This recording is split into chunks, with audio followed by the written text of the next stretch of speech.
I want to indulge you on a brief history lesson. But before I can talk about the history, we have to understand what led to that history, which means I have to go back not to the 1930s, but back to the end of World War I in 1918, in Germany. You see, Germany was dragged into the war via treaties, and even though it wasn't their fault, they were blamed for everything, which meant their economy collapsed, completely under reparations.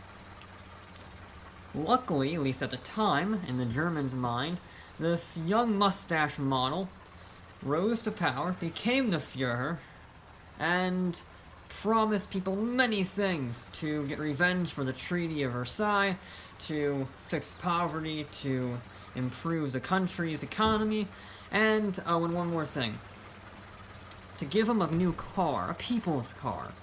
Now if you're going to design a people's car for the very climate of Germany, and for a very broke country, you need a very special man, very special engineer. Luckily, they had this automotive designer named Pfister.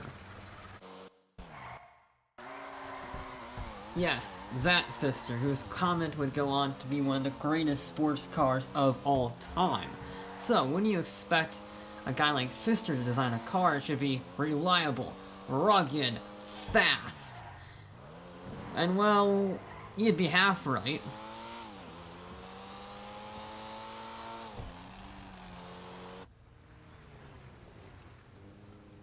This is what they came up with. You see, it was called the Type 1, but it would be later known as the Weevil. It was cheap, just a few $1,000s, even in today's money it was less than $15,000. It was rear-wheel drive, rear-engined, 4-ish seats, designed for literally anywhere. It wasn't great off-road, but it had an air-cooled 4-cylinder, because antifreeze wasn't a thing for the German winters, in the rural mountains and forests. It really was, and a do-everything, go-everywhere car.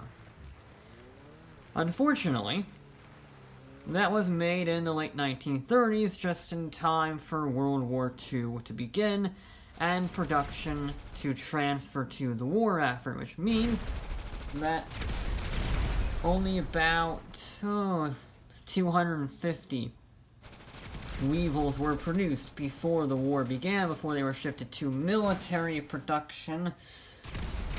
Luckily, the war ended. Spoiler alert, we won. And the Weevil continued production under a British engineer. And once again, just like the Weevil before the war, it was marketed to military, dignitaries, and other soldiers. Of course, it was the Allies this time and not the Nazis. But pretty soon, it began to establish a foothold in Europe. And then it was only a matter of time before it spread to America. And when I say it spread, I mean it. Sure, it was underpowered and slow and looked a little weird, but that didn't stop it from becoming a pop sensation. It was everywhere. It was on beaches, it was on dirt tracks, and if you wanted to make it better, well, you just did one of these. You put some big off-road tires on it, a bull bar, whee, and you got yourself an off-road buggy. Or maybe you don't want a buggy with a steel frame, so you take the entire body off, just leave the chassis and the engine, and you got one of these. Yes, this is an injection. It's basically a fiberglass body that you can completely customize to your own personal taste. It was everywhere in the mid-1960s. It was cheap, it was affordable, it was fun. It had fenders designed to hold beer because they were flat. It was brilliant. It was a fantastic machine and perfectly matched the culture of the 60s.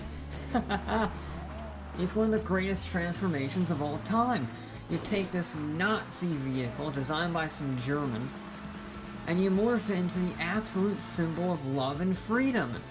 And I do mean free, because you can customize it, or you can put massive off-road kits on it, put a safari body on it and some shovels, and you can take it anywhere. It's air-cooled, so you don't have to worry about things breaking down. It really can go anywhere, and if it does break down from the terrain, you can fix it with some hand tools and spare parts. I mean, look at this! It's brilliant! There is another thing that this vehicle is quite good at. It's not off-road, it's not the public access, no, it's surprisingly racing. No, it's not the fastest race vehicle in the world. However, across the world, especially in South America, where I am here at the Interlagos circuit, they are incredibly good one-make racing series. So I thought I would have a go with it, see just how good this one-make racing vehicle is. Now, of course, it's COVID, so the races are shut down, but I figure I can compare it to this. An all-electric, all-wheel drive sports car. The Chameleon.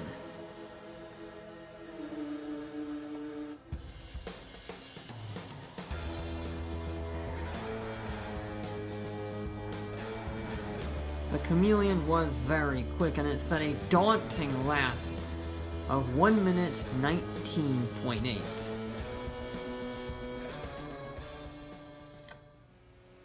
Okay, little Weevil, this is your time to shine. 1 minute 19.8. Let's see how close you can get. Air cool, no power, but it's light, and we can just chuck it in.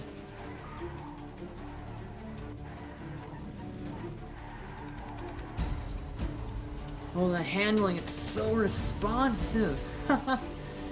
There's no weight from all the fancy plastic and polycarbonate construction, which means you can just dart into a corner. And it has all that air-cooled, naturally aspirated power, well, what power there is, and you just chuck out of any gear. It's fantastic! Come on! Come on! There we go. There we go. All of that being said, there's no denying the fact that this is a 40-year-old design by a bunch of Nazis. And pretty soon sales began to dwindle as the 1970s rolled around, and by 1976, the Weevil was once and for all scrapped in North America and Europe, and replaced with the much faster, much cheaper BF Club. In fact, it was replaced everywhere in the world except Brazil, where it remained in production until 2003. And when the last Weevil finally rolled off the line, it had some truly incredible achievements. In terms of production figures, it is the single most mass-produced generation in history, at over 21 million units produced, and in terms of significance, it was ranked third most important vehicle of all time, just behind the Issy and the first Vapid. This is it. This is the last ever BF Weevil from Brazil.